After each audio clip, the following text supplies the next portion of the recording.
د هیواد په ټولو ولایاتو کې د درملو د پیر او پلور د بندیز پر دوام خوست کې هم د دې ولایت د درملو د اتحادیې له لوري له تېرې پنجشنبې را په دې خوا کاري اعتصاب اعلان شوی. د یادې اتحادیې غړي او د درملو کاروباریان وایي د روغتیا وزارت یې پر حقونو سترګې پټوي.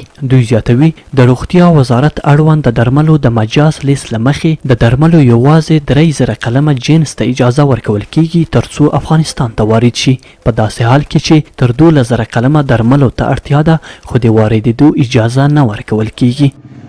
موږ خپل اعتصاب د مرکزی اتحادیې په هدایت د تېرې پنجشنبې ورځې څخه شروع کړی دی او تر هغه پورې به زموږ اعتصاب جریان لري تر څو چې زموږ هغه حقه حقوق ته رسۍ نه وي شوی او زموږ قانوني غوښتنو ته رسیدګي نه وي شوی. غوښتنه مو د دارو او غذا له ادارې څخه دا ده چې مجاز لیست اپډیټ شي، هغه د نوی شي، په هغې کې د هغه قلمونه چې نن سبا WHO او FDA هغه پاس کړي دي هغه ته اجازه ورکړي تر څو دلته چې ضرورت دی هغې ته هم اجازه ورکړي چې دوی دا راوړی شي.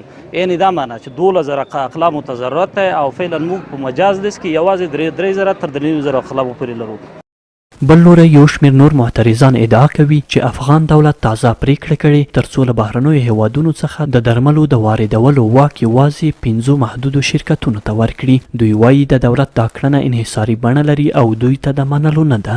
همداراز دوی زیاتوي که دولت یا د پریکړه د درملو د کیفیت د لوړولو او شفافیت په موخه کړې وي باید ترې تیر شي او باید پر ځای په ولایاتو کې د درملو د کیفیت معلومولو لپاره لابراتوارونه جوړ کړي. مثلا په افغانستان ته چې 5 شرکتونه د دواګانې واردوي د دې سره به یو ډول شفافیت سیستم رامنځته شي، خو زموږ په ځواب کې دا وایو چې نه دا شفافیت نه دی.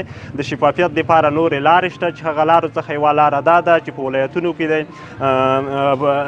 لابراتوارونه ایجاد کړي. د اوس هم د لابراتوارونو په نوم نه لابراتوار نشته، خو کله چې ګمرکاتو دپاره مالونه راځي دغه مالونه یوازې په دې نوم نه چې لابراتوار ته لیږل کېږي لابراتوار ته نه لیږل کېږي، یوه امضا باندې د شرکتونو څخه د سرمایه ګزارانو څخه پیسې اخیستل کېږي. دوی داسې یو سیستم غواړي چې د سرمایهدار یا مثلا په ټولنه کې د حاکمو خلکو په هغه کې ګټې خوندي وي او موږ هغه سیستم غواړو چې د حاکمې طبقې ګټې نه بلکې د ولسونو ګټې خوندي وي.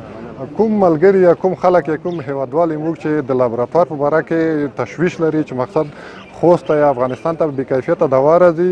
موږ په څو ولایتو کې په مرکز کې لابراتوار لرو، کومه دوا چې راوړو هغلته لابراتوار ته ځي او کوم سرحدي ولایتونه چې دي پاکه لابراتوار نشته. موږ بار بار د دولت نه خواهش کړی دی چې لابراتوار دې جوړ شي، د دوا چک شي.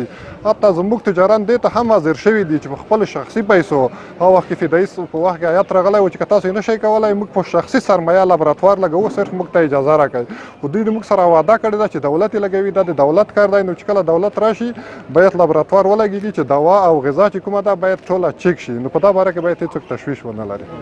د یادونې ده چې خوست ښار کې په ټوله کې د درملو شاوخوا 423 لوی او کوچني شرکتونه، نمایندګۍ او درملتونونه شتون لري چې بندیز یې عام وګړي له روغتیایي ستونزو سره مخ کړي. فرید عتیقي، روحي خبري آژانس، خوست.